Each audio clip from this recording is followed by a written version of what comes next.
if you're new to my broadcast, then you should know that I hold a daily broadcast between the hours of 2:15 and 3 p.m.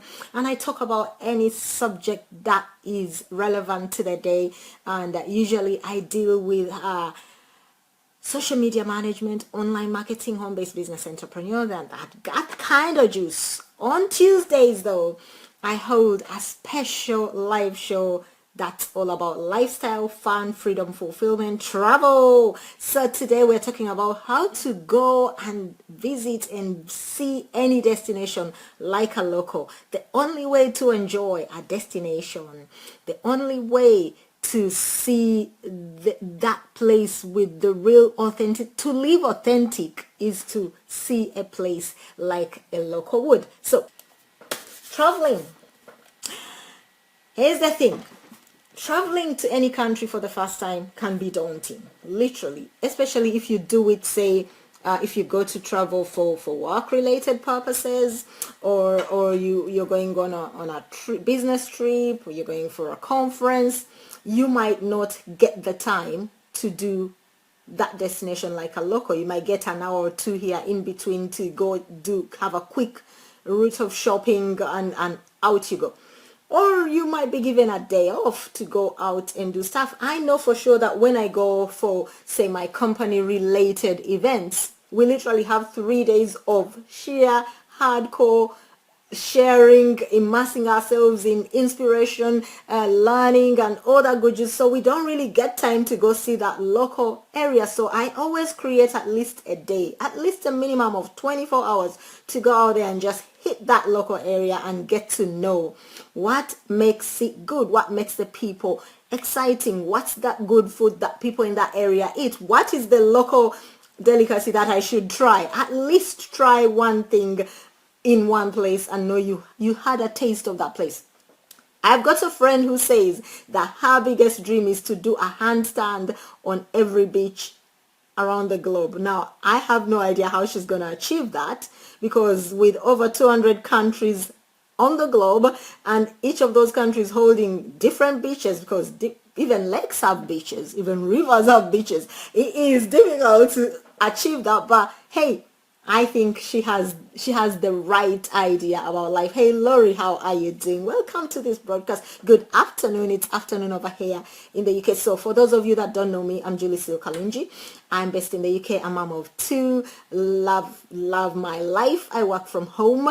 I love to travel, and I love to teach and to share the means and ways that I've been able to live the life I live.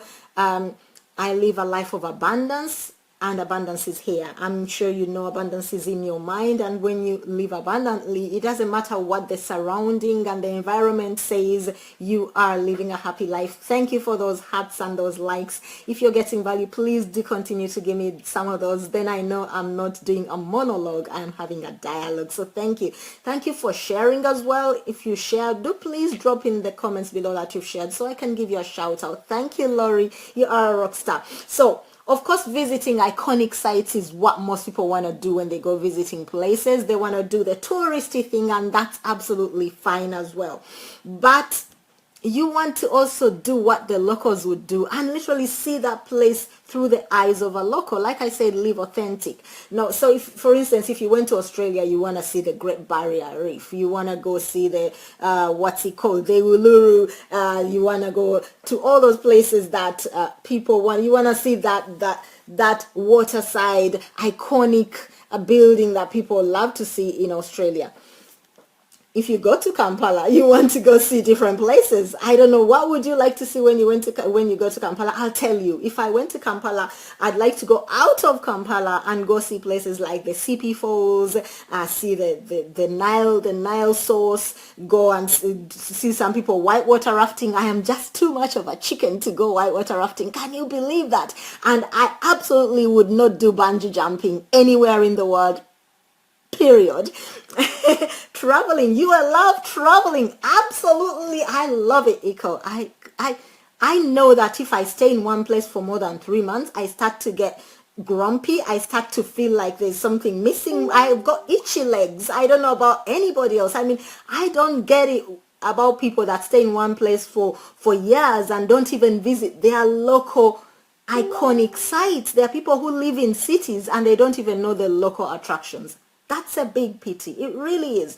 Like I was saying, in Uganda, go to Murchison Falls, go and spend a night in Mwea Lodge, go see those orangutans. Do you know the Big Five in East Africa? East Africa is famous for the Big Five, and yet there are people who live in area codes 256, 254, 25, and they have no idea what I'm talking about. So what I have in mind for you is really three very simple things you can do to live like a local in any destination, even if it's for 24 hours. Number two, you've got to plan ahead. Obviously, you don't live in that neighborhood, so you don't know what do the locals do. Just go to Uncle Google. Uncle Google is very good with that information. Go and Google, what do the locals do in Kampala? What do the locals do in New Zealand? What do the locals do in Karamoja? What do the locals do in Liverpool? I kid you not, you'll get the most weird, fanciful, some are really funny ideas what do locals do. And they'll also tell you, you'll also find some really well-structured things about what locals do in those areas. So they'll tell you, where do locals go for dinner? Where do locals go for fun? Where do they have a pint? Where do they go to swim? Where all those things, that whatever your interest is, if you learn what the locals do, you will go and enjoy it like a local does. So the first thing to remember is the terrain. You want to understand the weather of the destination you're going to, so that you go with the right and appropriate clothing for that area. Otherwise, you could go if you want to go to Switzerland and you want to go skiing and you go in your summer outfits, you're going to freeze your knuckles to death. So you want to dress appropriately for your destination, and you want to know the weather, because it does get summer in Switzerland. So you might go in the summer and you might be good to go. Thank you, James. But hey, Maggie, how are you doing?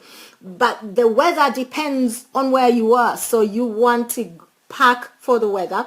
You also want to, if you're going somewhere where it is roasting and you are coming from a place that's winter, say you're coming from Finland, and it's not as warm, and you go somewhere like, where can I say, you go to Egypt, and you go with your Finnish clothes, you're going to roast like heck, and you probably itch like heck as well, because when you get hot, you get itchy. So with that in mind, research the weather, research the cultures. There is nothing more it saddens me when I see people disrespecting the cultures of the places they visit, having gone there deliberately to visit. Thank you. Good to know you're okay, honey, Maggie.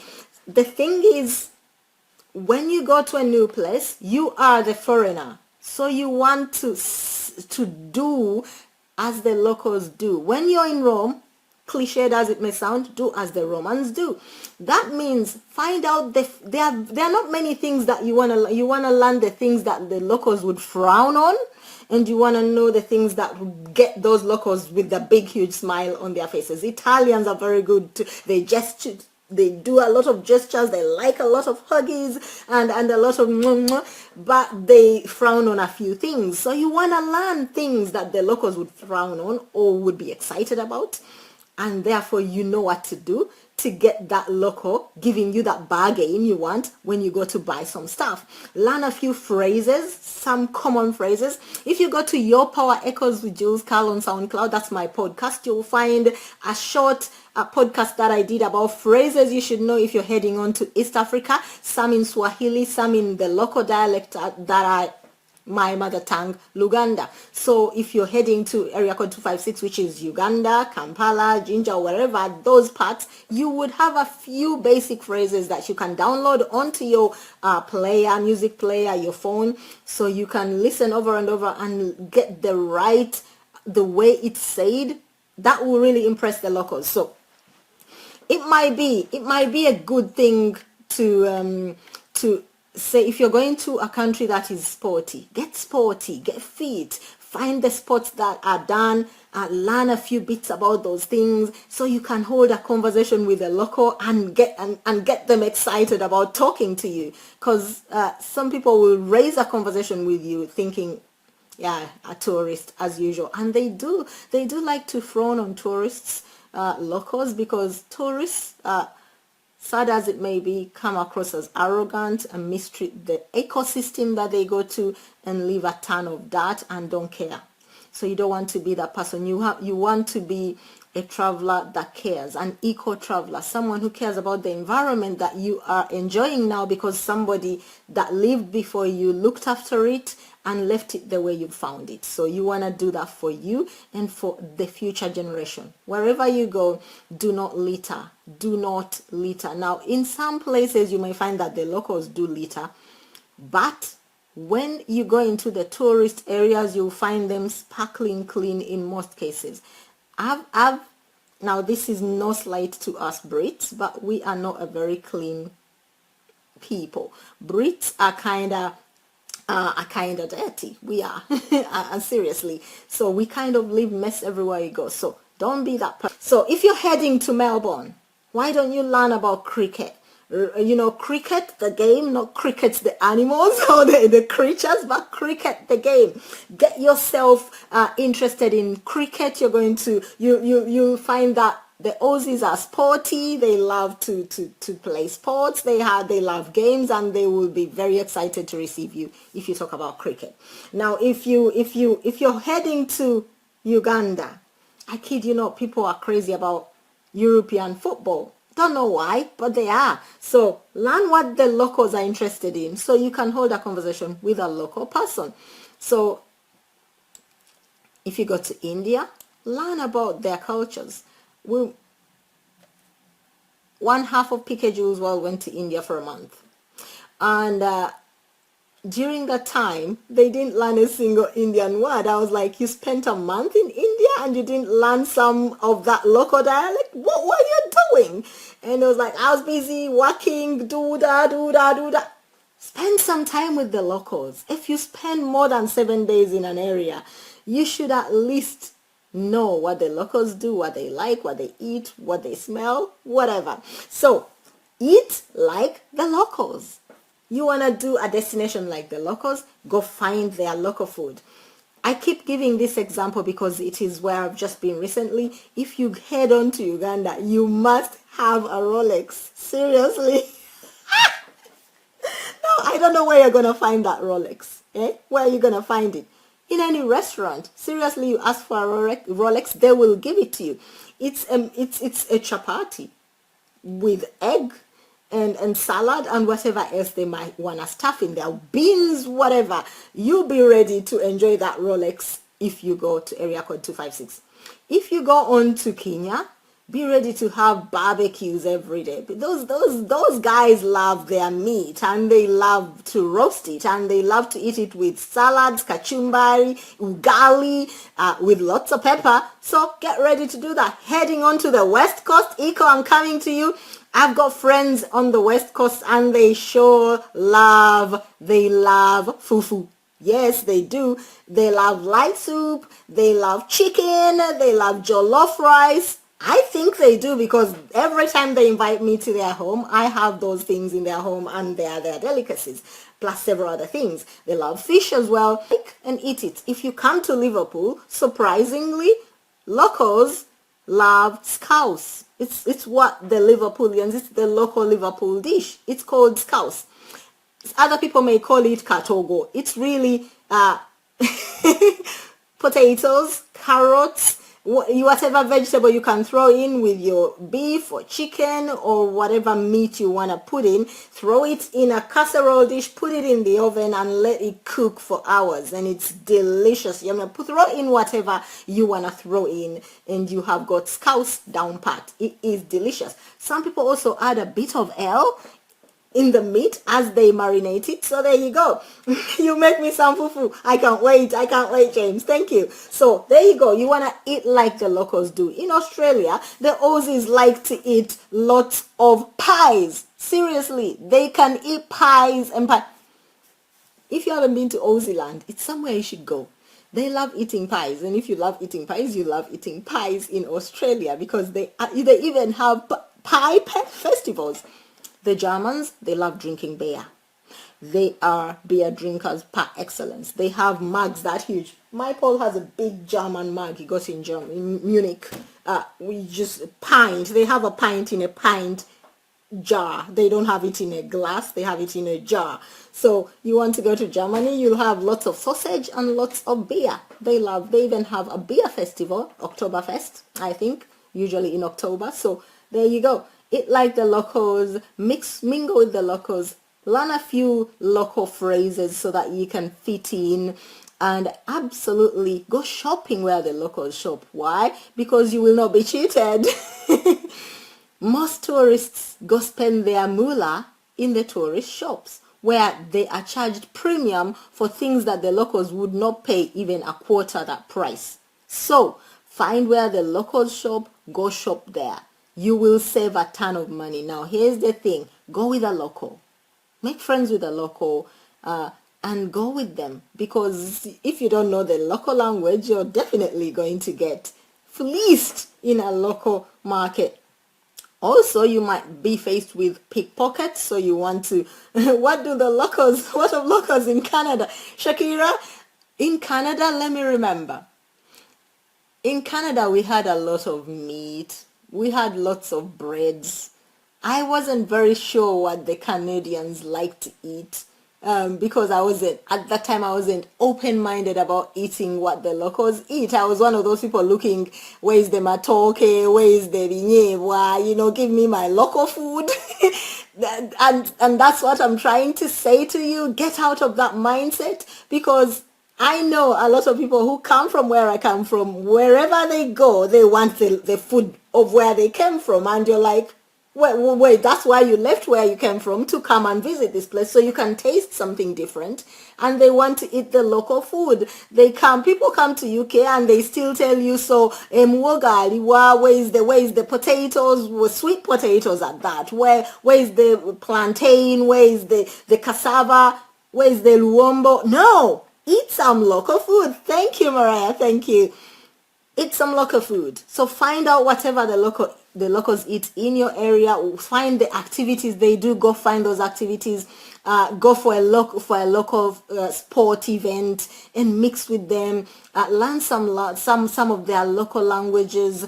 Try out some of the things that they like to do. You are going to enjoy your time like a local, and you will save a ton of money. I kid you not, because usually the things that are sold in the touristy areas are targeted at foreigners with lots of moolah in their pockets, burning a hole in there to spend. You'll be sold things like that are trinkets that even the locals wouldn't buy at prices you would not believe. So find that vibe outside of your usual tourist area. Now the thing is, you want to do that in broad daylight. You want to take your personal safety as priority. You want to travel smart. I have an amazing resource that can help you to travel like a digital nomad. Digital nomads are people who literally can go for months on a small budget and hit several destinations and have a ton of fun. And so you want to be a smart traveler. I have a free resource. It's literally free to get. Just go, and it's also fun to read. Go get it at pkjulesworld.com/smart. pkjulesworld.com/smart. So .com, don't forget the .com. So go get it and you enjoy it, and share it with somebody who loves to travel or is planning on traveling somewhere soon, or is planning to become a digital nomad, because that's what we get called, digital nomads. So they are also try and find a place where, now this could offend the vegetarians or vegans, but I love my meat, and I always try to find out what the local barbecue delicacy is. Different places, different barbecue thingies. Hey Neva, how are you doing? Some people eat crocodile, people eat lizards, people eat scorpions, people eat crickets, people eat grasshoppers. Whatever floats your boat, I'm good to try it if I'm in your area code. So absolutely try them out. After all, if the locals are eating them, there must be something good in them, or it might just be the taste. You never know, but at least you'll know. I'll never eat that in my life. Like, for instance, I'll never eat a snail ever again. I've eaten one. I didn't like the taste. I didn't like the way it felt down my throat. I literally was visualizing a snail while eating it, so probably it was a mindset thing. But hey, I know I tried one. I am yet to try frog's legs, but I know I will when I next go to Paris again, because they are a delicacy there. And why not? After all, apparently they taste like chicken, so I'm gonna try them. So take picnics in the parks. Enjoy the local ambience, the micro and macro weather. Enjoy it, because you never know whether you'll ever go back in that place. Now, if you don't know what else to do when you go to a place, and you just literally want to enjoy yourself without going to places that you are not very sure of, ask your hotel to hold a themed day of their local, like, kind a themed day. When we went to Punta Cana, we had every Wednesday. We were there for 10 days, and we had 2 Wednesdays. We straddled 2 weeks, and for the 2 Wednesdays we were there, they held a local themed night where they had themed music, dances, foods, and they even had things for people to buy, which were obviously at premium prices, so that you could enjoy a taste of the local Dominican style while you were there. So I can say that I had a taste of the local, even though I actually did go to the local village, to the local fishing village called Bahaibe, and enjoyed an afternoon there and had proper fish cooked by the locals. It was, oh, bal, it tasted, I was like, I've never eaten fish like this. So there you go. Hey Raymond, how are you doing? That's the best thing I ever got. Well, there you go, James. So guys, go out there, live your life. Here's the thing, this life is fatal. Nobody ever lives it alive. Some live it alive, some live it younger than others, some live it when they've lived their life and they've reached their boundaries and they are ready to go. The thing is, you don't know when your mark is up, because nobody knows when their mark is up. Until you, as long as you are breathing, you have an opportunity to go out there and dominate, because that's what you do. When you travel, you are fulfilling your divine destiny to rule, to reign, to dominate this world, this planet. You were created to do exactly that. If you stay in one place and you plant roots there, again, that's okay. As long as when you're planting your roots in that one place, you are actually doing it successfully, and you're prospering and creating abundance, not just for you, but for other people too. So I urge you every day to look for an opportunity to enhance your life. Every day to do something that makes you happy, that puts a smile on your face, that creates an experience that other people will say, ha, I'm so glad I met that Julie Seal. Do something that puts a smile on your soul, because one day your mark will be up. A lot of people say you live once. Wrong. You live several lives, because nobody is still a baby, but you absolutely exit once. Yodo, you die once. Guaranteed. So, guys, thank you for listening to me. On that somber note, you need to go see, do, and be more than you are today, because there is nobody to compete with but you. You're not competing with anybody. Don't convince yourself that you are. You are competing with you. So every day, make sure it was better than yesterday, and the day before, and the week before, and the month before. Make every day better than the day before by the things you do, the thoughts you do, the foods you eat, the sights you see. Go see those hotspots in your local area. If you live somewhere and you have not seen the local hotspots, and you cannot tell somebody who's come to visit you where they can go to enjoy the local sports, the local food, the local whatever, go find those out and live your life like you are meant to. Hey Eva, how are you doing? Welcome. We are almost done. Absolutely. So go see the local hotspots in your local area, because at least you can say, I've been in my local area. I know where to go. I know where to eat the best fish. I know where to have the best barbecue chicken. I know where to have the best vegan meal, because I've been there, done that, got the tea. Live your life, because it is one life. It is one life. Make it the best. So you want to learn how to do that, head on to my website, pkjulesworld.com/fun, and yeah, take a look, because sharing